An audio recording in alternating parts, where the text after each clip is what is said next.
नमस्ते दोस्तों, जोहार। मैं अभिषेक चक्रवर्ती आप सभी का फिर से अपने वीडियो चैनल पर स्वागत करता हूं। दोस्तों आज जो है क्लास 12 का ज्योग्राफी का एग्जाम हुआ भूगोल विषय का, और उसका बहुत ही आसान क्वेश्चंस पूछा गया था। जो बच्चे वीडियो को अच्छे से देख के गए थे, मुझे पूरा विश्वास है 25 में 25 उन्होंने सही किया हुआ है। तो चलिए एक एक आंसर्स को देखते चलते। पहला जो क्वेश्चन पूछा गया था, एंथ्रोपोजियोग्राफी किसके द्वारा लिखी गई है? तो फ्रेडरिक रेटजेल जो होगा करेक्ट आंसर हो जाएगा। नेक्स्ट क्वेश्चन की ओर चलते, क्या पूछा गया? प्रति 1000 व्यक्तियों पर एक वर्ष में मृतकों की संख्या को क्या कहा जाता है? तो एक वर्ष में बोला गया, तो आपका ऑप्शन नंबर सी जो होगा करेक्ट आंसर हो जाएगा। नेक्स्ट क्वेश्चन की ओर चलते, क्या बोला गया देखिए।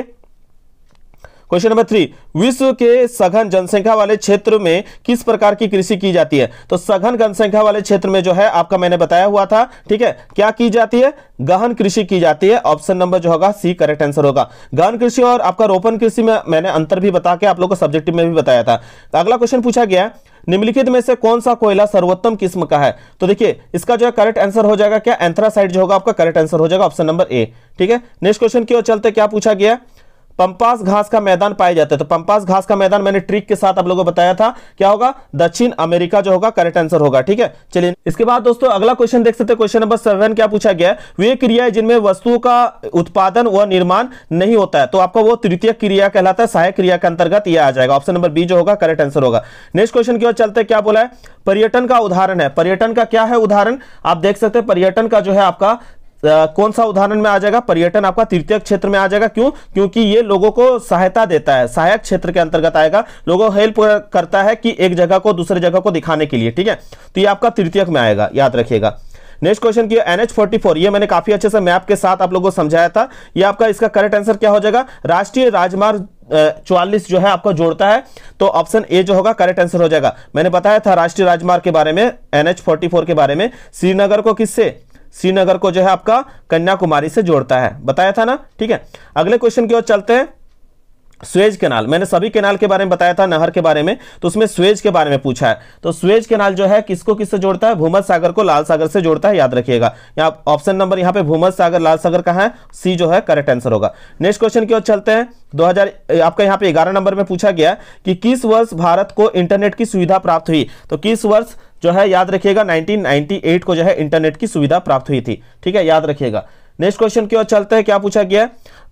निम्न में से प्राचीन शहर कौन सा है? तो ऑप्शन जो दिया गया इसमें से जो आप लोग इतिहास में पढ़े, पाटलिपुत्र। पाटलिपुत्र जो है अभी के समय में किस नाम से जाना जाता है? पटना के नाम से जाना जाता है। तो ये सबसे प्राचीन शहर है। ठीक है, नेक्स्ट क्वेश्चन की ओर चलते हैं। क्या पूछा गया? चाय उत्पादक प्रदेश है। तो चाय उत्पादक प्रदेश क्या है? तो यहाँ पे देखते हैं दार्जिलिंग में भी आपका होता है, जलपाईगुड़ी में भी होता है। ठीक है, तो इसमें से जो आपका ऑप्शन जो है डी जो होगा करेक्ट होगा। ऑप्शन डी जो होगा 13 का करेक्ट हो जाएगा। ठीक है, कुछ बिहार में भी होता है। नेक्स्ट क्वेश्चन की ओर चलते हैं। शुष्क कृषि भूमि के अंतर्गत किस प्रकार की फसलें उगाई जाती है? मैंने काफी अच्छे से बताया था और कहा था कि ये क्वेश्चन बार बार जैक रिपीट करता है। देखिए वो क्वेश्चन पूछ भी दिया गया, तो इसका जो है करेक्ट आंसर होगा ऑप्शन नंबर सी, बाजरा जो होगा करेक्ट आंसर हो जाएगा। 15 नंबर पे चलते हैं। क्या बोला गया? 15 नंबर पे देख सकते हैं, निम्नलिखित में से कौन सा कार्यक्रम जल संभार योजना, जल संभार विकास परियोजना में संबंधित है? तो ये मैंने आप लोगों को सब्जेक्टिव में बताया था। तो इसमें से देखिए आपका ये भी था, ये भी था, नीरू मीरू भी था, अरावरी पानी पसंद ये संसद जो है ये भी था। तो आपका ऑल ऑफ दिस जो होगा ऑप्शन डी जो होगा करेक्ट आंसर होगा। 16 नंबर पे चलते हैं। आपका क्या पूछा गया? भारत के किस राज्य में नौमुंडी तथा गुआ खदानें स्थित है?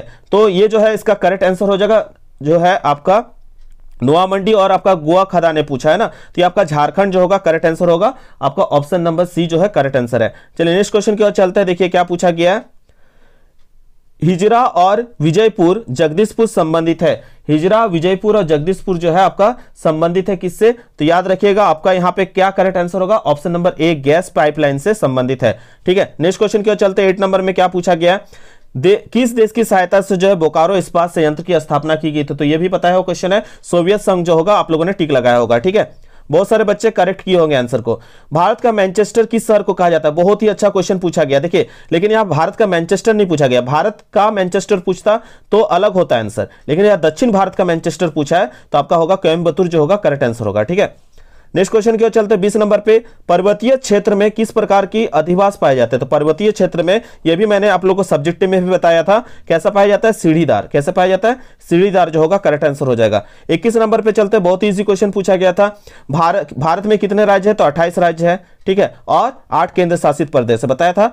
विभिन्न आयु समूह में लोगों की संख्या को कहा जाता है। तो विभिन्न आयु लोगों के समूह को क्या कहा जाता है? तो याद रखिएगा ये जो क्वेश्चन नंबर आपका 22 है, इसका करेक्ट आंसर हो जाएगा आपका क्वेश्चन नंबर 22 का आयु संगठन जो होगा आपका करेक्ट आंसर हो जाएगा। ठीक है, नेक्स्ट क्वेश्चन की ओर चलते हैं।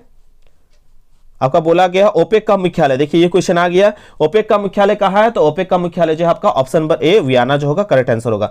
नेक्स्ट क्वेश्चन की ओर चलते हैं। 24 नंबर पे क्या पूछा गया, गैर परंपरागत ऊर्जा का स्रोत के उदाहरण है। तो गैर परंपरागत ऊर्जा के स्रोत का उदाहरण क्या है, सौर ऊर्जा, पवन ऊर्जा, जैव ऊर्जा, इनमें से सभी जो होगा करेक्ट आंसर होगा। ऑल ऑफ दिस जो होगा करेक्ट आंसर हो जाएगा। Option number D is the correct answer. ठीक है, क्लियर हो गया यहाँ पे।